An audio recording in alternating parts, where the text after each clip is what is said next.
your roof. It's the most important protection against nature for your home or your business. That's why I trust the experts at Exterior Home Solutions.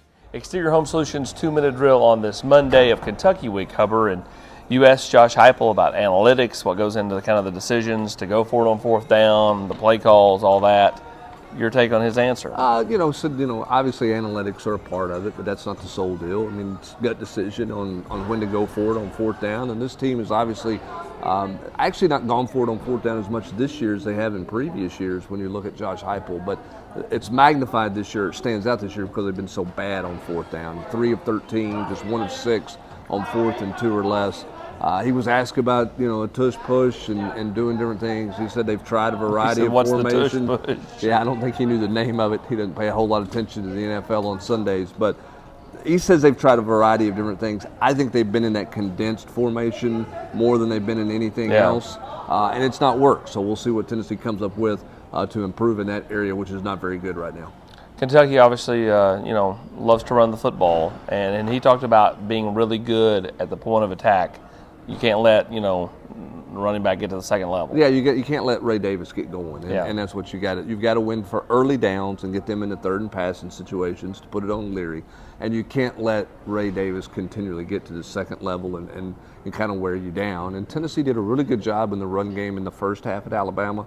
The second half, early downs in the run game, Alabama gashed them pretty good. It wasn't a big, they had the one big chunk play, but there was a lot of 5-yard runs in the second half that were 1 and 2 yard, 3-yard runs in the first half. He referenced Joe's ability to run the ball. I asked him specifically, do you feel like that helps with the spacing, just, the threat of it and what he's done? And, clearly it's a game-by-game basis. Some teams, you may not see Joe run as much. Others may run more like they did at Alabama. Yeah, and I think the Alabama thing kind of opened them up for that run game a little bit. If you go look at the last year, you saw Hendon Hooker do some things. If you look at the last 2 Kentucky games with Hendon Hooker, he's run 21 times, but only for about 40 yards total. It's been that they've kind of hemmed him in. Now, conversely, Tennessee has big splash played this Kentucky team to death the last 2 years, really getting them in a lot of mismatches, having guys running wide open. Can this receiving core do something in this game that they really haven't done all year long? And that's, create those busts in the back end and get wide open.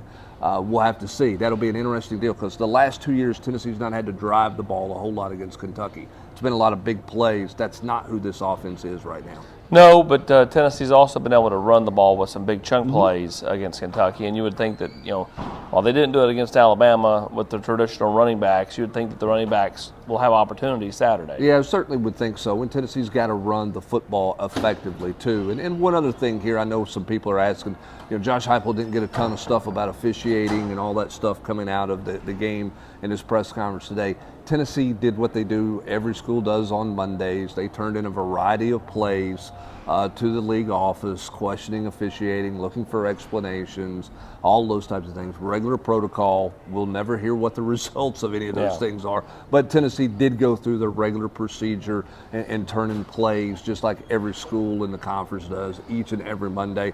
I was a little surprised Josh Heupel talked about the fair catch thing, almost saying, we made a mistake there, when I don't think a lot of people feel like that was a real fair catch thing, but he said, basically Jeremiah Telander put his finger up, a little bit above his shoulder, and that's what got called for the fair catch, which I think is a really tough call to make. Yeah, and I think it was pretty evident had you asked Heupel about officiating today. He was just going to stare at you like he did me when I asked about it after the game on Saturday. It's Tennessee, Kentucky. They don't play for the beer barrel anymore, although they should. He is Brent Hubbs. I'm Austin Price for the Exterior Home Solutions 2-minute drill.